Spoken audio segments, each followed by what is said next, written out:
안녕하세요. 이교구 동읍지역에 있는 김정출 집사입니다. 연주에 앞서서 제가 가지고 나온 이 악기를 잠시 소개를 드리겠습니다. 제가 가지고 있는 이 악기는 펜플룻이라는 악기인데요. 선율을 노래하는 악기로서는 가장 오래된 고대 악기입니다. 파이프 오르간의 원리와 똑같이 관의 굵기와 길이를 통해서 음의 높낮이를 맞춘 그런 악기입니다. 이 악기는 어느 한 나라의 특정 악기라기보다 전 세계에 그 유래를 찾아볼 수 있는 그 악기인데요. 형태와 모양은 조금 달라도 세계 곳곳에서 유래를 찾아볼 수가 있습니다. 현재 두 가지에 크게 나눠진다면은 남미 지역의 페루 악기와 유럽 지역의 루마니아 악기로 나눠지는데, 제가 가지고 있는 악기는 유럽형 루마니아 악기입니다. 오늘 들려드리는 찬양은 감사해라는 찬양인데, 우리가 인격적으로 주님을 만나고 신앙생활을 열심히 해도 때로는 시험이 찾아오고 고통이 찾아올 때가 있습니다.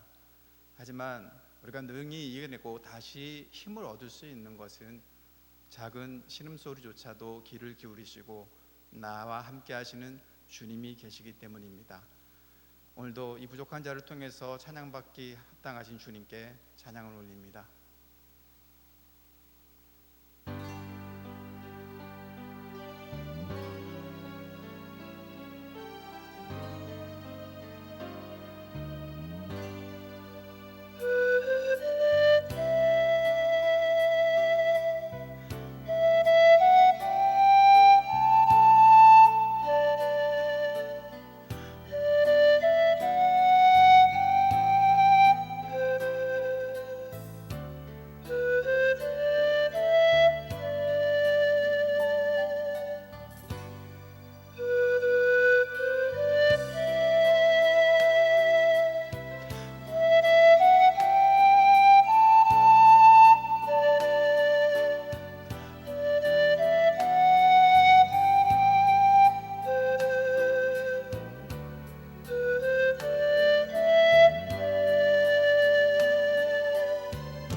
잠시 기도하겠습니다. 하나님, 무지하고 어리석은 저를 구원하여 주시고 상상하지도 못할 은혜들을 허락하신 하나님께 감사드립니다. 그리고 이 우둔한 입술을 통해서 그 놀라운 은혜들을 나누게 하신 주님의 인도하심을 의지합니다. 저의 간증을 통해서 제가 누리는 기쁨과 감사를 우리 모든 성도님들과 특별히 VIP 분들도 함께 누리시기를 간절히 소망합니다. 나의 구원자 되신 예수님의 이름으로 기도합니다. 아멘. 40여 년 전에 제가 20대였죠. 그때 당시에 최대 관심사는 돈이었습니다. 많은 사람들이 그랬듯이 저 역시도 행복하기 위해서 돈을 많이 벌고 싶었습니다. 그래서 저는 스페인 라스팔마스에서 6년 동안 원양어선에서 처리사 업무를 맡았습니다. 그렇게 열심히 살았지만 정작 내 삶은 기쁘거나 행복하지 않았습니다. 그러던 중 냉동사로 일하던 직장 동료에게 눈이 가게 되었습니다. 그분은 늘 기뻐 보였고 새벽만 되면 즐겁게 어디를 다녀오곤 했습니다. 그래서 저는 물었습니다. 아니, 다들 업무 때문에 피곤에 찌들어 있는데 왜 당신은 그렇게 즐거워 보입니까? 그러자 동료는 궁금하면은 자신을 한번 따라와 보라고 하였습니다. 그래서 다음 날 아침 일찍 깨어가지고 함께 2시간이라는 시간을 걸어서 교회라는 곳에 난생 처음 가게 되었습니다.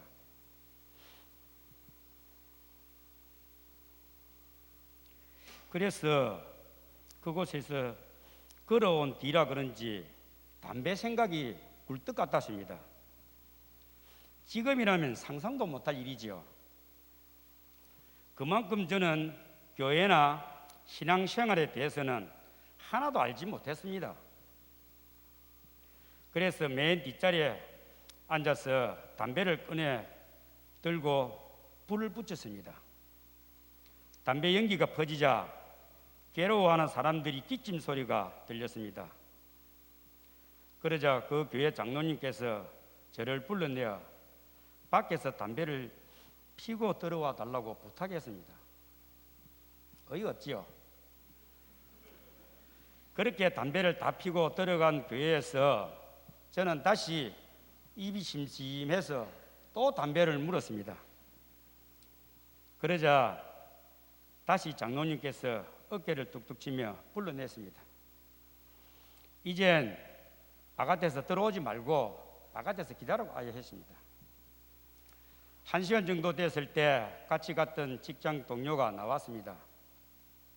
동료에게 전후 사정을 이야기하니 그 동료는 크게 동요하지도 않고 저에게 했던 말이 그러면 이제부터 하나님께 담배를 끊게 해달라고 우리 서로 기도하자 했습니다.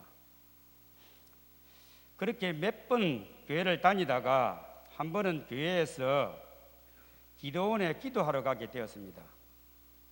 그곳에서 뿔뿔이 흩어져 기도를 하기 시작했고 저 역시도 작은 나무 앞에 자리 잡고 기도하기 위해서 앉았습니다. 그러고는 기도를 시작했지요. 저에게 기도 제목은 단 하나, 담배를 끊는 것이었습니다.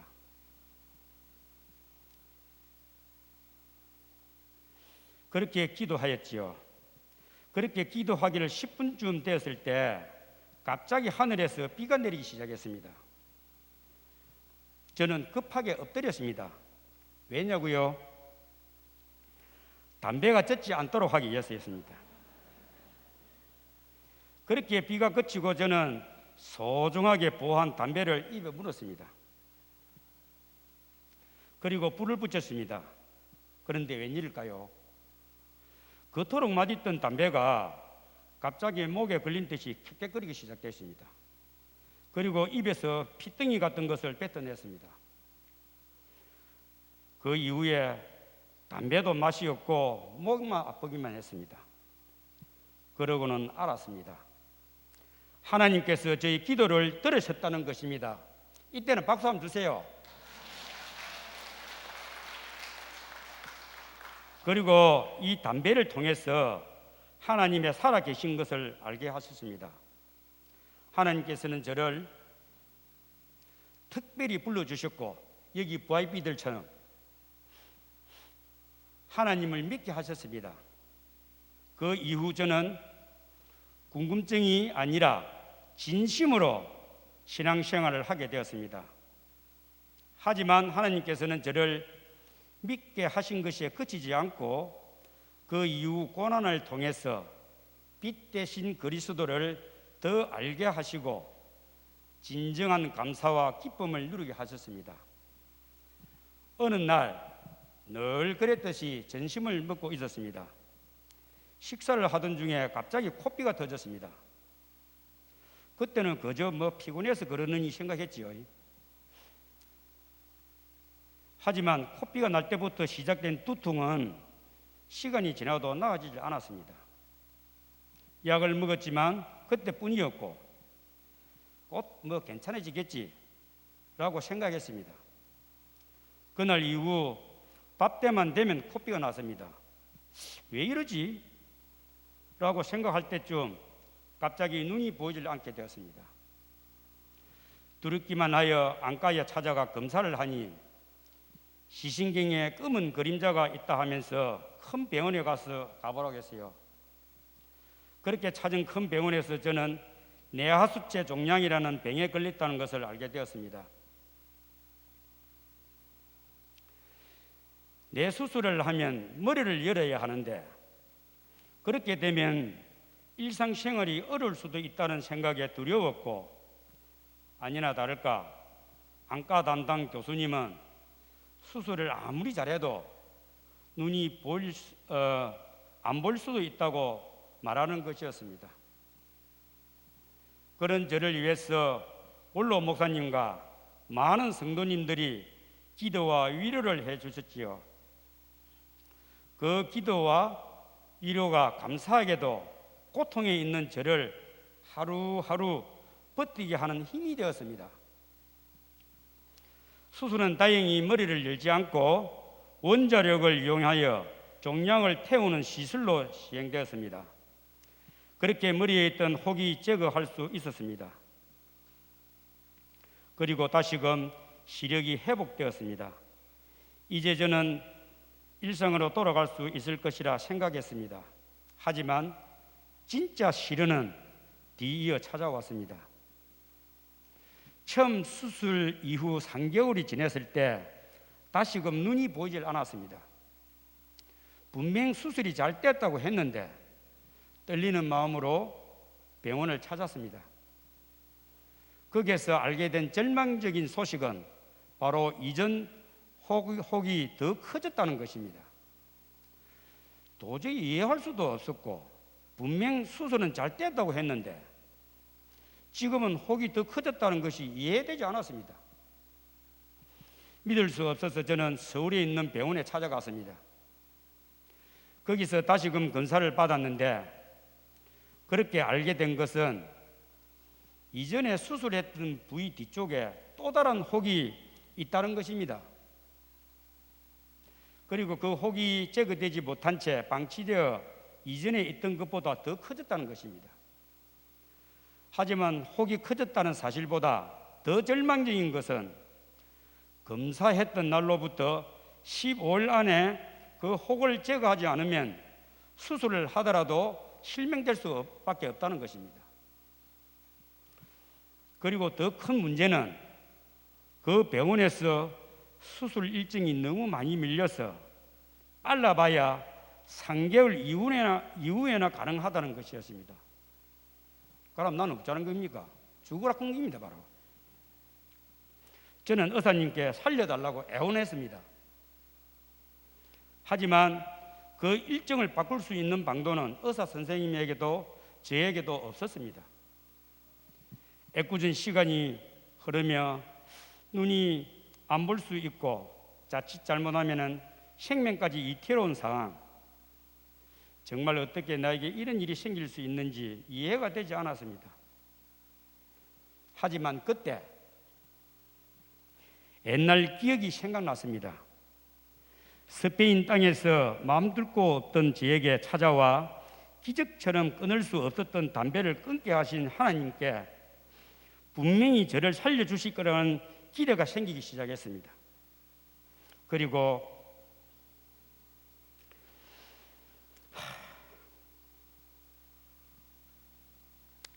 하나님 앞에 살려달라고 기도했습니다. 그 간절한 기도가 하나님께 닿았는지 부산 병원에서 수술할 수 있는 길이 열리게 되었습니다. 저의 삶에 풀 수 없었던 매듭을 하나님께서 풀기 시작하신 것입니다. 수술을 기다리던 일주일 동안 저는 간절한 마음으로 하나님 은혜와 날 구원하신 그리스도의 사랑을 끊임없이 고백했습니다. 하루에도 수없이 고백했던 주기도문, 그 속에서 나의 구원자 되신 예수님을 바라보게 되었습니다. 그러던 중 제 마음에 주님의 음성이 들린 것 같았습니다. 아들아, 걱정하지 마라. 그 걱정은 내가 하는 것이다. 주님의 그 위로와 확신의 음성에 더 이상 두려워하지 않게 되었습니다. 담대한 마음으로 수술실로 들어갈 수 있었습니다. 그렇게 제가 느끼기에 한 이틀 정도 지났을 때인가 어두웠던 나의 눈 사이로 밝은 빛이 들어오기 시작했습니다. 그리고 그 빛이 조금씩 커지는 것을 깨닫기 시작했습니다. 그때 저는 깨달았습니다. 하나님께서 저에게 은혜를 다하여 주셨고 예수 그리스도를 통해서 내가 당연하게 누려왔던 것이 나를 향한 사랑이었다는 것을 알게 되었습니다. 저를 둘러싼 모든 것이 감사이었구나. 주변의 백성에게 불평불만할 것이 없구나라는 것을 깨닫게 된 것입니다. 그렇게 정신을 차렸을 때 모든 가족들과 병원의 의사, 간호사들은 환호하고 기뻐하며 무슨 잔칫날 같았습니다. 왜냐고요? 저에게 이틀처럼 느껴졌던 그 시간이 실제로 21일이라는 시간이 이었기 때문입니다. 21일이라는 긴 시간 동안 잠들었던 나를 주님께서 깨우셨고 이제는 새로운 삶을 살게 하셨습니다. 아멘. 저는 그때부터 지금까지 하루하루 저에게 주어진 시간이 주님께서 주신 선물이기에 감사하고 즐겁게 살아갑니다. 그 중에 가장 큰 기쁨은 주님께서 주신 그 기쁨을 제가 받았듯이 나누는 것입니다. 나처럼 부족한 사람도 삶의 목적을 주시어 감사하고 기뻐하며 살아가게 하셨듯이 여기에 있는 우리 모두에게도 그 은혜가 있다는 것을 잊지 않았으면 좋겠습니다. 여기 오신 VIP 여러분, 참 잘 오셨습니다. 제가 누린 그 놀라운 기쁨을 여러분도 느꼈으면 좋겠습니다. 아무쪼록 하나님의 은혜, 예수님의 사랑을 이번 기회에 마음껏 누리시고 주님의 백성으로 이 한평생 즐겁고 행복하게 살아가시는 여러분이 되었으면 좋겠습니다. 긴 시간 저희 부족한 입술로 칭찬하고 자랑한 하나님의 놀라운 은혜를 들어주셔서 감사합니다.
십자가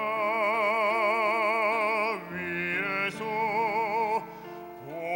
보이셨네. 주의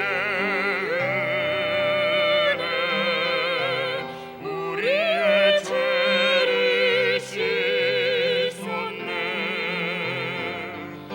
주의 은혜 내 모든 죄를 씻었네.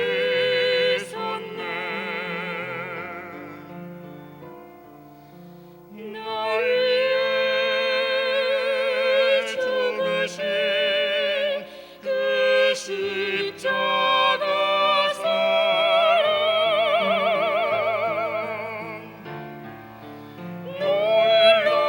놀라운 주 은혜.